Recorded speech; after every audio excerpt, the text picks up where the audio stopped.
Hello बच्चों, सभी को। बेटा, लॉज ऑफ मोशन में जो हमारा पार्ट 12 था, इसमें बच्चों हमने स्टडी किया था second law is the real law of motion, जिसमें बेटा हमने सेकंड लॉ की हेल्प से फर्स्ट लॉ को ड्रॉ किया था और सेकंड लॉ की हेल्प से ही हमने थर्ड लॉ को ड्रॉ किया था, और जिसकी वजह से हमने नाम दिया था कि जो न्यूटन का सेकंड लॉ है बेटा, ये एक वास्तविक लॉ है, that is real law of motion है।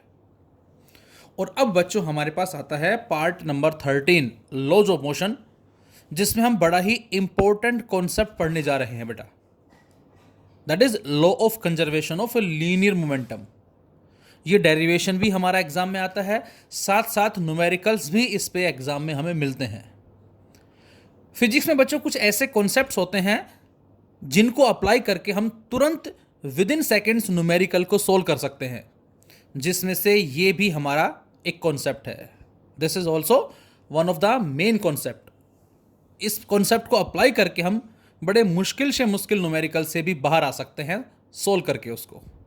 तो जरा ध्यान से देखेंगे सभी बच्चे इसको बेटा, कि what is the meaning of conservation of linear momentum. तो ये हमसे क्या कहना चाह रहा है? So what is the conservation of linear momentum. बच्चों, हमने न्यूटन का फर्स्ट लॉ स्टडी किया है बेटा, सेकंड लॉ स्टडी किया है और थर्ड लॉ स्टडी किया है।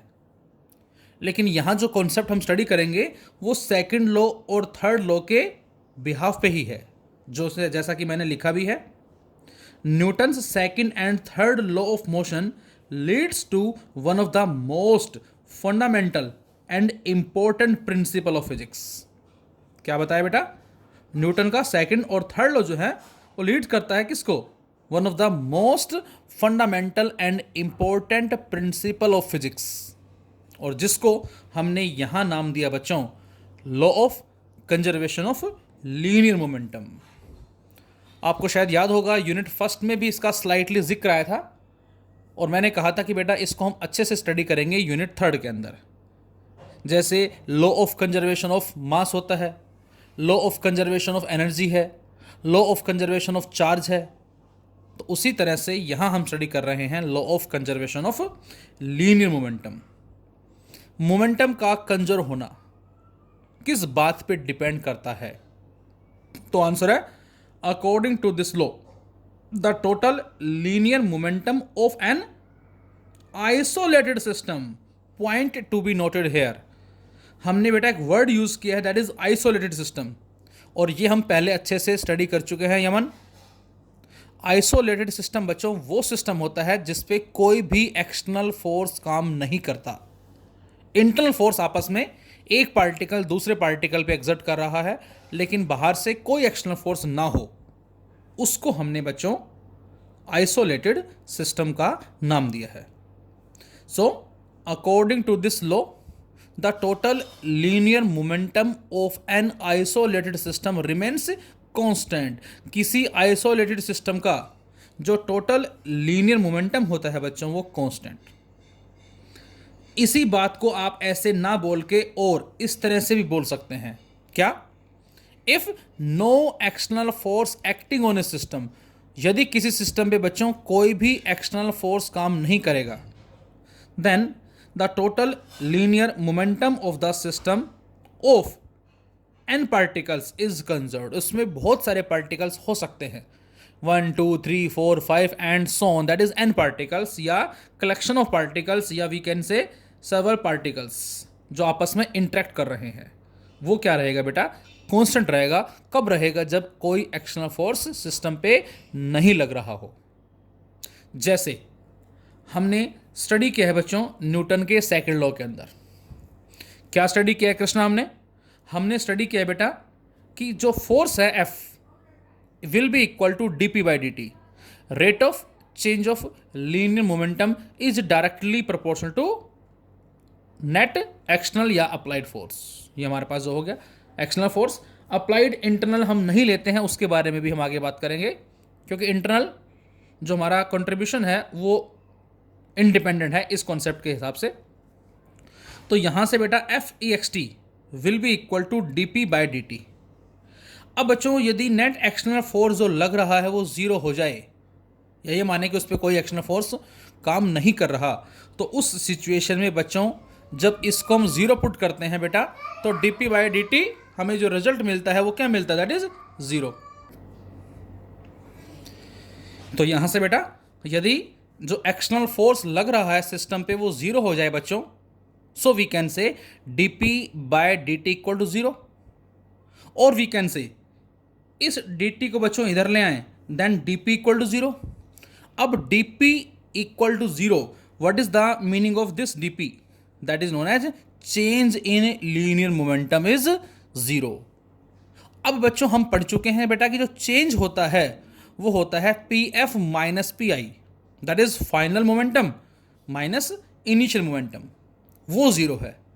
और इस बात का बेटा मतलब होगा pf vector equal to p vector, मतलब फाइनल मोमेंटम बराबर किसके होगा, इनिशियल के। और in other word we can say p is constant. तो यदि f जीरो है बेटा, तो उस सिचुएशन में हम बोलेंगे क्या, p कांस्टेंट है। और p कांस्टेंट है, इस बात का मीनिंग हमारा क्या था, जो हमने पहले भी डिस्कस किया था बेटा, that is m is inversely proportional to v। जितना मास कम है उतनी वेलोसिटी ज़्यादा है, जितनी वेलोसिटी कम है उतना मास ज़्यादा है, लेकिन दोनों का प्रोडक्ट क्या रहेगा, कांस्टेंट। तो ये हमारा कहलाता है law of conservation of linear momentum. इसका मीनिंग जो है क्या है, फिर से मैं रिपीट करता हूँ बेटा, कि यदि किसी सिस्टम पे जो एक्सटर्नल फोर्स लग रहा है वो ज़ीरो है, तो उस सिचुएशन में चेंज इन मोमेंटम जो होगा बेटा वो ज़ीरो होगा। चेंज ज़ीरो बोला है मैंने, चेंज ज़ीरो का मतलब फाइनल माइनस इनिशियल ज़ीरो, और we can say final equal to initial. जो इनिशियल मोमेंटम है वही फाइनल मोमेंटम होगा, मोमेंटम कांस्टेंट होगा। अब इसको प्रूव करते हैं जरा मैथमेटिकली, हम कैसे बताएंगे कि इनिशियल और फाइनल आपस में बराबर होते हैं। और फिर इसकी बहुत सारी एप्लीकेशंस हैं, जिसमें हम टू पार्ट्स में हम इस वीडियो को डिस्कस करेंगे, इस कॉन्सेप्ट को डिस्कस करेंगे विद एप्लीकेशंस। फर्स्ट पार्ट में कुछ एप्लीकेशन, और जो सेकंड पार्ट आएगा बेटा उसमें रिमेनिंग एप्लीकेशंस मिलेंगी हमें। तो जरा ध्यान से देखिए बेटा प्रूफ इसका। तो बच्चों इसको प्रूव करने के लिए हमने दो बॉडीज कंसिडर की, ए एंड बी, जिनके मासेस को बच्चों हमने m1 एंड m2 का नाम दिया, और जो दोनों की दोनों एक स्ट्रेट लाइन के कॉरस्पॉन्डिंग ट्रैवल कर रही हैं with some initial velocity u1 and u2। We consider two bodies A and B having masses m1 and m2 which are moving along a straight line with some initial velocity u1 and u2 gets collide with each other। इन दोनों में collision हुआ, and after collision the body A having mass m1 moves with velocity v1 and the body B having mass m2 moving with velocity v2। तो हमने assume किया बच्चों कि u1 जो है बेटा इस पहली बॉडी की इनिशियल वेलोसिटी है, और u2 जो है वो दूसरी बॉडी की इनिशियल वेलोसिटी है। m1 पहली वाली का मास, m2 दूसरी वाली का मास, जो न्यूमेरिकल्स में हमें गिवन होता है, मे बी सेम हो सकता है या वो डिफरेंट हो सकता है। अब जैसे ही बच्चों दोनों में कोलिजन हुआ, तो कोलिजन होते ही हमें मालूम है क्या, कि यहाँ पर फोर्स एक्सर्ट होगा, FAB भी होगा एज वेल एज FBA भी होगा। और FAB का मीनिंग क्या होगा यहाँ पर, तो FAB का जो मीनिंग होगा बेटा हमारे पास आदित्य, वो होगा क्या, A पे फोर्स B की वजह से, और FBA B पे फोर्स A की वजह से। और कोलिजन के बाद V1 और V2 हमने मानी दोनों की फाइनल वेलोसिटीज है। और बच्चों यहाँ हम 1D से रिलेटेड जो है वो बात कर रहे हैं, तो इसमें मैं वेक्टर सिंबल को यूज़ कर रहा हूँ। बाकी वेक्टर सिंबल बेसिकली हमारा 2D 3D के लिए ज़्यादा यूज़ करेंगे हम। यहाँ आप वेक्टर लगाना चाहे लगा सकते हैं, otherwise no need for vector. लेकिन ध्यान रहे वेक्टर लगाएंगे थोड़ा सा ठीक रहेगा, अदरवाइज स्ट्रेट लाइन मोशन के लिए आप वेक्टर को रिमूव भी कर सकते हैं, सिंबल को, इसको। तो अब मैं आपसे कहूँ बच्चों बताएं कि जो बॉडी ए है बेटा इसका इनिशियल मोमेंटम क्या होगा। तो आप बताएंगे mass m1 velocity u1, then initial momentum is m1 u1। Body B का इनिशियल मोमेंटम क्या होगा, मास m2 velocity u2 m2 u2। तो इसका इनिशियल m1 u1, इसका इनिशियल m2 u2, इस पहली वाली का फाइनल मोमेंटम क्या होगा बच्चों, m1 v1, और दूसरी का फाइनल क्या होगा बेटा, m2 v2। तो मैं अब आपसे ये कहूं कि कोलिजन से पहले बताएं टोटल इनिशियल मोमेंटम क्या है, तो आंसर होगा m1 u1 plus m2 u2। और कोलिजन के बाद बताएं टोटल मोमेंटम क्या है, तो आंसर होगा m1 v1 plus m2 v2। यही तो हमने लिखा था अभी कि p I equal to P f. तो ये हमारा क्या है बेटा, this is the initial momentum, p i बोल सकते हो इसको आप, and this is the final momentum, इसको आप पी एफ बोल सकते हो। ये हमें प्रूव करना है कि ये कैसे आएगा, ये कैसे आएगा। अब प्रूव करने के लिए ये तो हमने एज्यूम किया सारा सी चीज़ें। अब बेटा मैं आपसे कहूँ फिर से कि बताएं पहली वाली बॉडी का ए का इनिशियल मोमेंटम क्या है, तो आप बताएंगे m1 u1। मैं कहूँ पहली बॉडी का फाइनल मोमेंटम क्या होगा, तो आप बताएंगे m1 v1। मैं कहूँ पहली बॉडी का चेंज इन मोमेंटम क्या होगा, ध्यान से सुने मेरी बात को। मैंने ए का इनिशियल पूछा आपसे, m1 u1 आंसर आया। मैंने ए का फाइनल पूछा आपसे, m1 v1 आंसर आया। मैंने ए का चेंज पूछा, चेंज कितना होगा, final minus initial, that is m1 v1 minus m1 u1। तो इसका मतलब पहली वाली का जो चेंज इन मोमेंटम होगा बच्चों, वो होगा फाइनल माइनस इनिशियल। सिमिलरली मैं आपसे कहता हूं बेटा बी का बताएं इनिशियल क्या होगा, तो आपने आंसर दिया m2 u2। बी का फाइनल क्या होगा, तो आपने आंसर दिया m2 v2। बी का चेंज कितना होगा, m2 v2 minus m2 u2। ये आ जाएगा। चेंज पता लग गया आपको, मतलब चेंज इन मोमेंटम बॉडी ए वो पता लग गया आपको, m1 v1 minus m1 u1। और change in momentum of body B जो है बेटा वो पता लग गया आपको, m2 v2 minus m2 u2।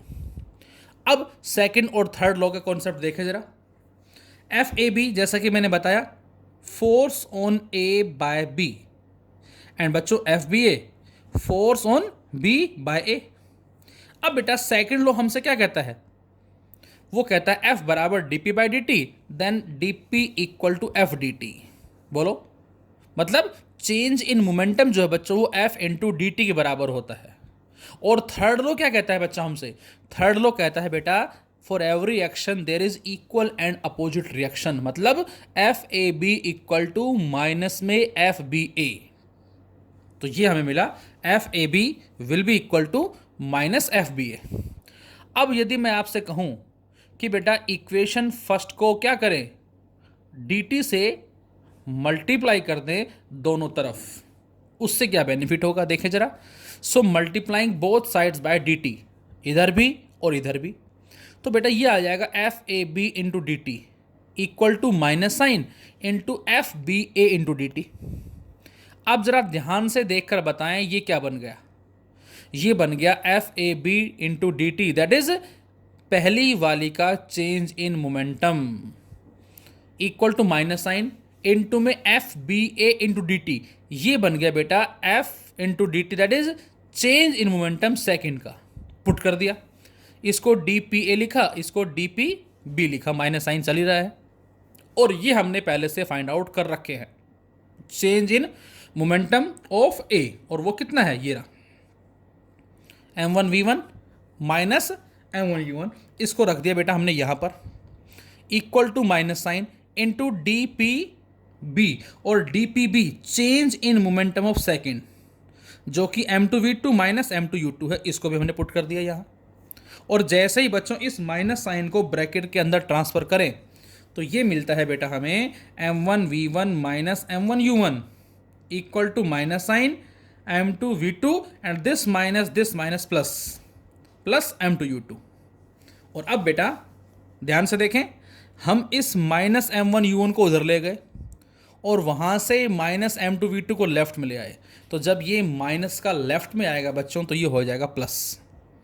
यहाँ पहले से चल रहा है m1 v1 और इधर आ गया प्लस में m2 v2। उधर पहले से M2U2 है और ये माइनस का M1 उधर जाके M1U1 उधर प्लस हो जाएगा। तो ये आ गया बेटा M1U1 plus M2U2 equal to M1V1 plus M2V2। मतलब ये फैक्टर क्या बन गया, ये फैक्टर बन गया initial momentum. It becomes PI, it becomes PI। और ये फैक्टर बच्चों क्या बन गया, ये बन गया हमारा PF। तो इनिशियल मोमेंटम बराबर किसके आ जाएगा, फाइनल मोमेंटम के। So it proves the momentum is conserve. तो ये प्रूव करता है कि मोमेंटम जो है वो कंजर्व है, दैट इज कांस्टेंट है। तो ये हमारा कहलाता है डेरिवेशन किसका, angular momentum, sorry linear momentum के रेस्पेक्ट में। ये हमारा लीनियर मोमेंटम के रेस्पेक्ट में कहलाएगा। अब बच्चों इसकी एप्लीकेशंस हमारे पास हैं, बहुत सारी हैं, जिसमें से सबसे इंपॉर्टेंट जो है, जो अक्सर हम एग्जाम में भी डाल देते हैं इस क्वेश्चन को, that is known as required velocity of a gun. Required velocity of gun. आपकी फैमिली में कोई सेना के अंदर हो, कोई फौज में हो, या किसी ने ब्रदर ने सिस्टर ने NCC के जो कैंप होते हैं, नेशनल क्रेडिट कोर के जो है, कोर के जो कैंप जो हैं वो अटेंड कर रखे, तो एक बार आप उनसे पूछना कि भैया या दीदी या पापा जो भी रिलेशनशिप में हैं, अंकल हैं, चाचा हैं, जो भी हैं, कि जब राइफल चलाई जाती है तो किस तरह से चलाई जाती है और किस बात की उनको एडवाइस दी जाती है। मूवी में भी आपने अक्सर देखा होगा कि जब पिस्टल चलाते हैं तो हीरो उसको इस तरह से टाइट पकड़ता है और फिर फायर करता है। जब फायर करता है तो उसके हाथ को एक झटका लगता है। अब वो झटका क्यों लग रहा है, तो आंसर है कि जैसे ही बच्चों हम फायर करते हैं तो बुलेट जो है वो आगे की तरफ निकलती है और जस्ट जो गन होती है वो पीछे की तरफ जाती है। तो बच्चों पीछे जिस वेलोसिटी से जा रही है उसी को ही बेटा हमने नाम दिया है required velocity of the gun.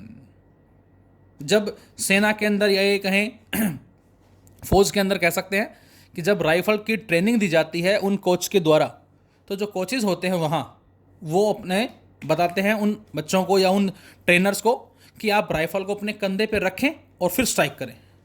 लेकिन कंधे पे जब रखते हैं तो वो क्या एडवाइस देते हैं, जरा पहले स्टडी करते हैं, फिर बात करेंगे इसके बारे में हम। तो बच्चों इस डायग्राम में हमारे पास एक गन है जो आपको नज़र आ रही है, जिसमें बुलेट है, और जैसे हमने फायर कर दिया ये बुलेट जा रही है इस तरफ, इधर जाएगी तो उसके अपोजिट गन जो है वो मूव करती है। जिस वेलोसिटी से मूव करती है बेटा उसी को ही हमने रिक्वायर्ड वेलोसिटी का नाम दिया है। और क्यों करती है, on the basis of law of conservation of linear momentum. तो इसके लिए हमने कॉन्सेप्ट लिया PI इक्वल टू PF।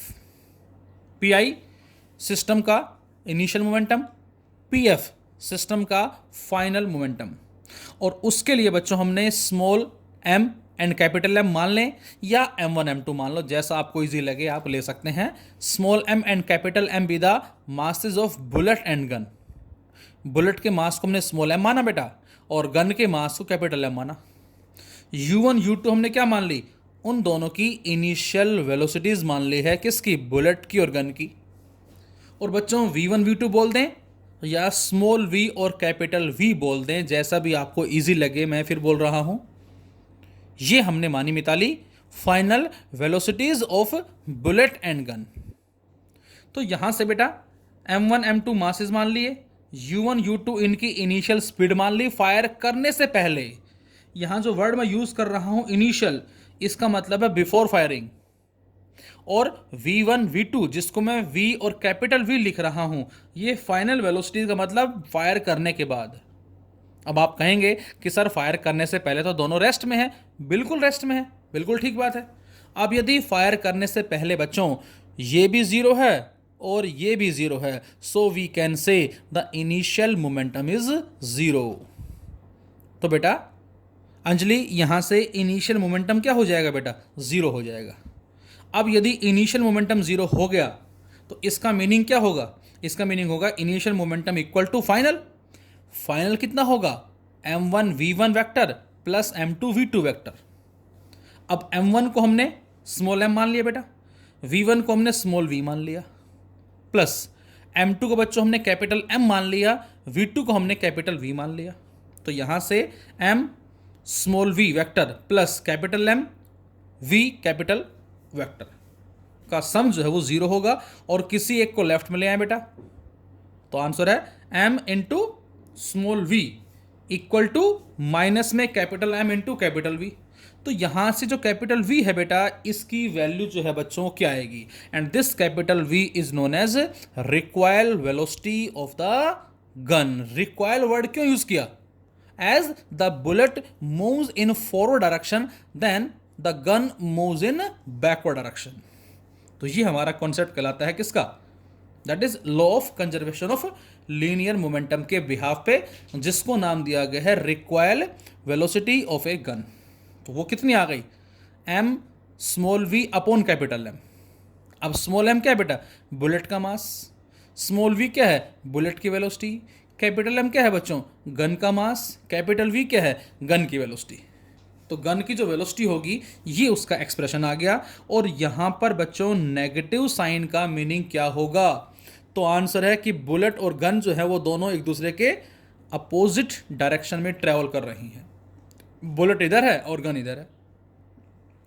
अब यहां से बड़ी इंपॉर्टेंट बात, this recoil velocity is inversely proportional to mass of the gun. मतलब इसका मतलब ये है बच्चों कि जितना उस गन का मास ज़्यादा होगा उतना उसकी रिक्वायल वेलोसिटी कम होगी, और जितना उस गन का मास कम होगा उतनी रिक्वायल वेलोसिटी ज़्यादा होगी।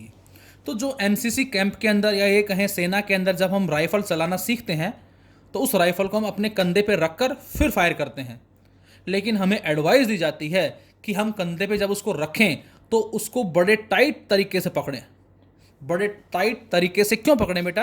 क्योंकि जैसे ही फायर करेंगे बच्चों तो गन जो पीछे की तरफ आएगी और पीछे हमारे कंधे पे एक जर्क देगी, जिससे इंजरी हो जाएगी, चोट लगने के चांसेस बढ़ जाते हैं। तो उसके इफेक्ट को मिनिमाइज करने के लिए हम उस गन को अपने कंधे पे बड़े टाइट तरीके से पकड़ के रखते हैं, एक एक्सटर्नल फोर्स अप्लाई करके। फोर्स अप्लाई करते हैं जो उसके बैकवर्ड इफेक्ट को मिनिमाइज कर देता है, ऐसा हम बोल सकते हैं। तो ये हमारा कहलाता है एक्सप्रेशन किसका? That is recoil velocity of a gun. इसी में हम एक एग्जांपल और ले लेते हैं, that is machine gun firing bullets. अक्सर मूवी में आपने देखा होगा कि कोई कार है, उस कार के ऊपर हमने एक मशीन गन को लगा रखा है जो हर सेकंड में पता नहीं 8, 10, 20, 30 मान के चलें बुलेट्स जो है उसको फायर करती है। अब उससे क्या होगा देखें जरा। Suppose a machine gun mounted on a car fires n bullets in a time t। किसी t टाइम में वो मशीन गन n बुलेट्स को फायर कर रही है। Let small m be the mass of bullet and v be the velocity of each bullet. हमने माना कि जो बुलेट है बेटा उसका मास है स्मॉल m और v जो उसकी क्या है? वेलोसिटी है। किसकी? हर एक बुलेट की। तो अब मैं आपसे कहूं ये बताएं कि जो मोमेंटम होगा एक बुलेट का वो क्या होगा? तो आंसर है मास इनटू वेलोसिटी। लेकिन n बुलेट्स का कितना होगा? तो आंसर है n into M we.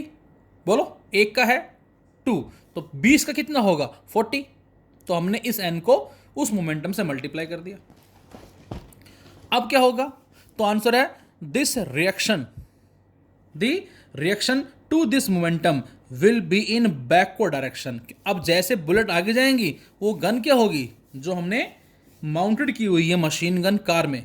Suppose करें मैं आपसे कहता हूँ ये हमारे पास कार है, इस तरह से मान लेते हैं ये हमारे पास कार हो गई जो भी है, और यहाँ पर हमने एक मशीन गन को माउंट किया हुआ है और ये यहाँ से इस तरह से बुलेट को फायर कर रही है, तो वो पीछे की तरफ खिसकेगी।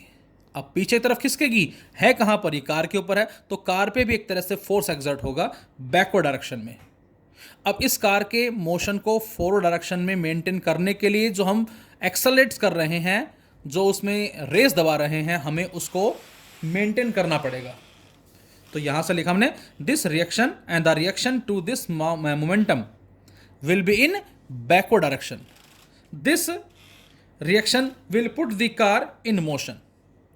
This reaction will put the car in motion to right in order to hold the car in position. हमें उस कार को उस पोजिशन में होल्ड करने के लिए क्या करना पड़ेगा? The acceleration of car should have suitably pressed. Car का जो एक्सेलरेशन है बेटा उसको सुटेबली प्रेस्ड करना होगा। This applied force should be such that, और जो फोर्स होगा इस वो कितना होगा? तो आंसर है F equal to D P by D T, then D P equal to F D T, या ये कहें F into T equal to minus में एन एम वी।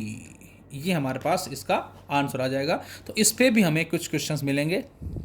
इसके अलावा एक्सप्लोजन ऑफ बॉम्ब हमारा जो बेटा, ये भी हमारा इसी कॉन्सेप्ट पे वर्क करता है कि जो बॉम्ब होता है जिसके मास को हम कैपिटल एम मान लें, फटने से पहले रेस्ट में जैसे फटा, अब उसके 2 पार्ट हुए हैं, 3 पार्ट हुए हैं, 4 पार्ट हुए हैं, कितने पार्ट हुए हैं।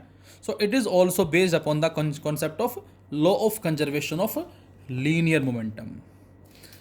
4 पार्ट में फटा हमने मान लिया, masses m1 m2 m3 m4 हैं, velocities v1 v2 v3 v4 है। तो initial momentum equal to final momentum, क्योंकि इस पर कोई एक्सटर्नल फोर्स काम नहीं कर रहा है बच्चों। So P I equal to P F. अब फटने से पहले तो मोमेंटम जीरो है, so P I is zero and P F is m1 v1 vector plus m2 v2 vector plus m3 v3 vector plus m4 v4 vector and so on. So we can say p1 vector plus p2 vector plus p3 vector plus p4 vector equal to zero. तो इन सभी का बच्चों जो vector sum होगा वो क्या होगा, जीरो होगा। और ये हमने अपनी तरफ से इनकी डायरेक्शंस को एज्यूम कर लिया है। तो ये हमारे पास कहलाती हैं इसकी एप्लीकेशंस। अभी और भी एप्लीकेशंस हैं बच्चों, वो हम नेक्स्ट पार्ट में उसको डिस्कस करेंगे। Thank you.